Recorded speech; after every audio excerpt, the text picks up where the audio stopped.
नन्ही चींटी जब दाना लेकर चलती है, चढ़ती दीवारों पे 100 बार फिसलती है। मन का विश्वास रगों में साहस भरता है, गिर कर चढ़ना चढ़ कर गिरना ना थकता है। उसकी मेहनत हर बार बेकार नहीं होती, मेहनत करने वालों कभी हार नहीं होती, मेहनत करने वालों कभी हार नहीं होती। कोटेशन मैं जनरली सुनता था जब मैं नीट की तैयारी करता था। जब मेरे मार्क्स कम आते थे, मैं डिप्रेस हो जाता था, तो जनरली यही सुनता था। क्योंकि मैं भी यूपी बोर्ड से हूँ, तो आज इस वीडियो में हम लोग वही बात करेंगे कि जो भी यूपी बोर्ड से स्टूडेंट हैं उनकी क्या सिचुएशन रहती है और कैसे वो अपने आप को इम्प्रूव करें ताकि वो भी जल्द ही जैसे सीबीएसई आईसीएसई बोर्ड के स्टूडेंट होते हैं सिलेक्शन अपना नीट में ले लें। तो hello everyone, myself Mohammad Hussain MBBS first year student from doctor RML IMS Lucknow.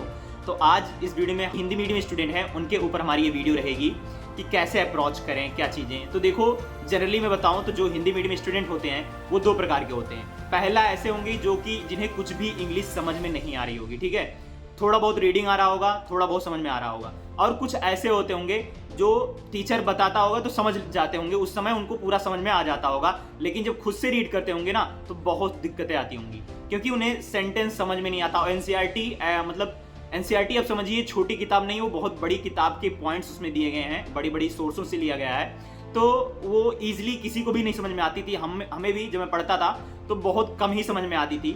मेरे भी बैचमेट काफ़ी हिंदी मीडियम है, मैंने उनसे पूछा कि आप लोगों ने कैसे अप्रोच किया। मेरा तो हिंदी मीडियम 10th तक ही था, लेकिन इंग्लिश में दिक्कत तो आती है। तो मैंने उनसे पूछा, उनकी राय ली और फिर ये वीडियो सोचा बनाने के लिए ताकि आपको एक बेहतर गाइडेंस दिया जा सके ताकि आप अपनी तैयारी इफेक्टिवली कर सकें। तो अगर आप बात करें बायोलॉजी के लिए, तो देखो बायोलॉजी को आपको ऐसे टीचर चूज करना है जो कि हिंदी में समझाते हों, चीज़ें आपको हिंदी इंग्लिश रिलेट करके बताते हों, ना कि टोटली इंग्लिश में बताते हों। तो आप ऐसे यूट्यूब पे भी बहुत टीचर हैं जो पूरा हिंदी इंग्लिश मिक्स करके बताते हैं, तो ऐसे ही टीचर आप चूज करें, नहीं तो बहुत दिक्कत आने लगेगी आपको। क्योंकि जब ज़्यादा टीचर अंग्रेजी में ही पूरा बताएगा और आपको इंग्लिश उतनी अच्छी नहीं है आपकी बेसिक, तो बहुत दिक्कत आएगा। और एनसीईआरटी की लैंग्वेज तो काफ़ी टफ है। अब बात करें आप जब खुद रीड करें तो कैसे करें। एक तो आपको फोकस होकर लेक्चर अटेंड करनी है और जो मीनिंग उस समय ना याद आए आपको बगल में उसका मीनिंग लिख लेना है हिंदी में आप या अपने कंफर्टेबल लैंग्वेज में लिख लें, ठीक है। और फिर उसके बाद में जब आप खुद रीड करें, मान लो एक सेंटेंस 2 सेंटेंस पढ़ रहे हैं, तो रिकॉल करने की कोशिश कीजिए कि टीचर हमें उस समय क्या बताया था, इस पॉइंट पे क्या लाइनें समझाया था। आप थोड़ा उसे इमेजिन करने की कोशिश करिए ताकि आपको आसान लगे। वो भी दिक्कत नहीं है, आपको कितना भी टाइम लगे एक पैराग्राफ पढ़ने में कोई दिक्कत नहीं, स्टार्टिंग में लगेगा, लेकिन जब एक बार आपके कॉन्सेप्ट क्लियर हो जाएंगे ना तो वही चीज़ें आसान लगने लगेंगी। तो आपको धीरे धीरे पढ़ना है, धीरे धीरे हर एक चीज़ें डाइजेस्ट करनी है, क्योंकि हिंदी मीडियम वालों को थोड़ा दिक्कत होती है, ठीक है। तो होगी स्टार्टिंग में, अभी आप जो शिफ्ट हुए होंगे हिंदी मीडियम से इंग्लिश मीडियम में, उन्हें काफ़ी दिक्कतें आती होंगी, ठीक है। अब बात करें अगर, और देखो सॉल्व क्या करना है, PYQ आप सॉल्व करो, टफ क्वेश्चन लगाने की जरूरत नहीं है, जो आउट ऑफ एनसीईआरटी हो उसे टच ना करो।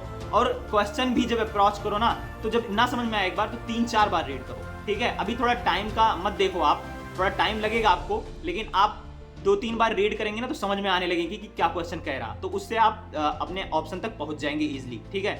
और PYQ ही ज़्यादा लगाओ, वही मोर देन सफिशिएंट है बायोलॉजी के लिए, ठीक है। और एनसीईआरटी एग्जाम्पलर लगा लेना। अब बात करें अगर केमिस्ट्री की, तो देखो केमिस्ट्री में तीनों जो आपकी केमिस्ट्री है ना, इनऑर्गेनिक, ऑर्गेनिक और आपका फिजिकल, तो देखो इनऑर्गेनिक आपको रटना ही है, उसमें कोई कॉन्सेप्ट नहीं है। आपको पीरियाडिक टेबल, केमिकल बॉन्डिंग जो चैप्टर है ये आपके बेसिक हैं, इन्हें पहले आप क्लियर कर लीजिए। ऐसे टीचर से जो आपको समझ में आ जाए, हमारे लिए तो अलग सर ही बेस्ट थे, और उनका मतलब लेक्चर मुझे बहुत अच्छा लगता था, एकदम बढ़िया हिंदी अपना समझाते थे, कुछ हिंदी वर्ड्स भी बोलते थे जो आपके। ऑर्गेनिक की बात करें तो ऑर्गेनिक का आपको पंकज सर का लेक्चर देखना चाहिए, क्योंकि उसमें देखो उसमें भी आपको बेसिक क्लियर करना पड़ेगा, हर एक चीज़ में आपको बेसिक क्लियर करना पड़ेगा। बेसिक जैसे जीओसी हो गया आपका, बेसिनेंस होता है, इंडक्टिव इफेक्ट, एरोमेटिक, एलिफैटिक, ये सब चीज़ें आपको जब आ जाएंगी ना तो आगे की चीज़ें रटने में आसानी होगी। इनऑर्गेनिक, ऑर्गेनिक आपको मेनली रटना होगा, थोड़ा बहुत कॉन्सेप्ट है और ज़्यादा नहीं, ठीक है। और जो जैसे मैं बताया हूँ पंकज सर के, आप क्या करें, जो वीडियो उन्होंने बताया ना उसमें वो काफ़ी हेल्पफुल वीडियो है, क्योंकि उसमें रिएक्शन वो 1-2 करके लिंक करके देते हैं, तो उससे आसानी होती है, आप रिलेट कर पाते हैं कि क्या करना है क्या नहीं पढ़ना है, ठीक है। और अगर आप बात करें फिजिकल केमिस्ट्री की, तो फिजिकल केमिस्ट्री की जो बेसिक होती है वो आपकी होती है मोल कॉन्सेप्ट, उसे आपको पूरा अच्छे से आना है। नहीं आएगा तो आप आगे की चीज़ें नहीं कर पाएंगे, क्योंकि उसका यूज़ हर जगह है, ठीक है। तो आपको ये बात ध्यान में रख के चलना है, पहले मोल कॉन्सेप्ट पे आपको कमांड पूरा करना है, ठीक है। जो चीज़ें आपको ना समझ में आए, क्या करें, आप हिंदी की एनसीईआरटी साथ में रखिए। आपको देखो इंग्लिश में आपको शिफ्ट होना ही पड़ेगा, क्योंकि एमबीबीएस पूरा आपको इंग्लिश में ही करना है, हिंदी बहुत टफ हो जाती है।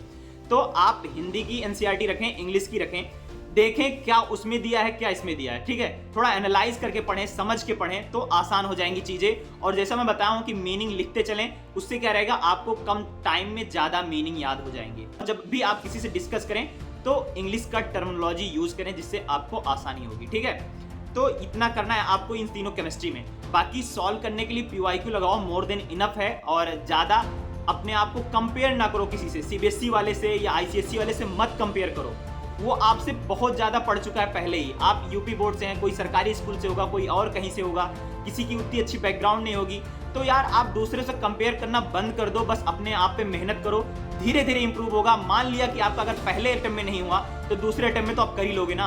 और हो सकता है उसका पहले अटेम्प्ट में हो गया हो सीबीएसई वाले का, तो हो सकता है आपसे लो कॉलेज में जाए। आपका अगर सेकंड अटेम्प्ट में होगा तो आप टॉप मेडिकल कॉलेज में चले जाएं। तो आप अपने आप को दूसरों से ना कंपेयर करें, अपने ऊपर हार्डवर्क करें, अपने आप को जितना हो सके इंप्रूव करें, ठीक है।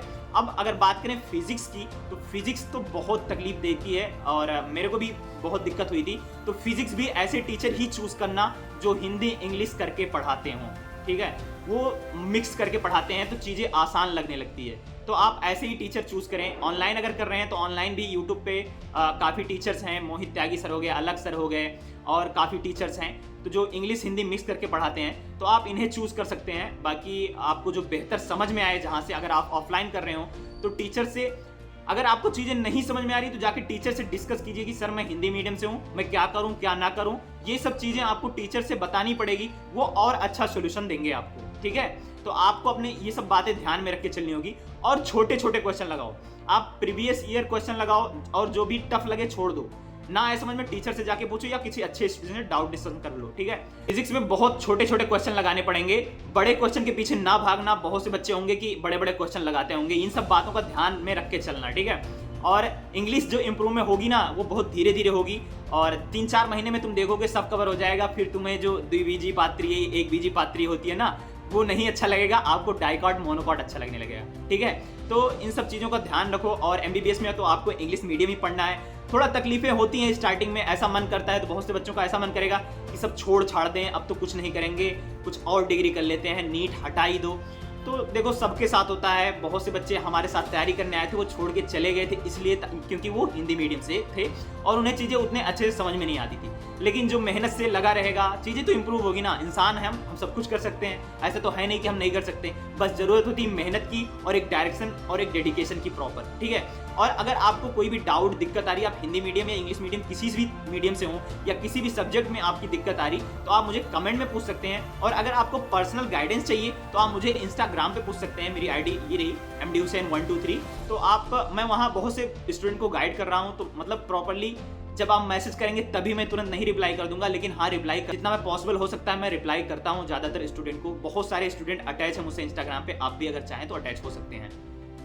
और बाकी कुछ दिक्कत आ रही है, किसी चीज़ की परेशानी, तो आप कमेंट में पूछ सकते हैं। और ये भी बताओ कि किस सब्जेक्ट में दिक्कत आ रही, मैं उस सब्जेक्ट के ऊपर वीडियो बनाऊं ताकि आपको एक बेहतर आउटपुट मिल सके, बढ़िया प्रॉपर वे में कर सको, 640-50 मार्क्स स्कोर करके एक अच्छे मेडिकल कॉलेज में अपना एडमिशन ले सको।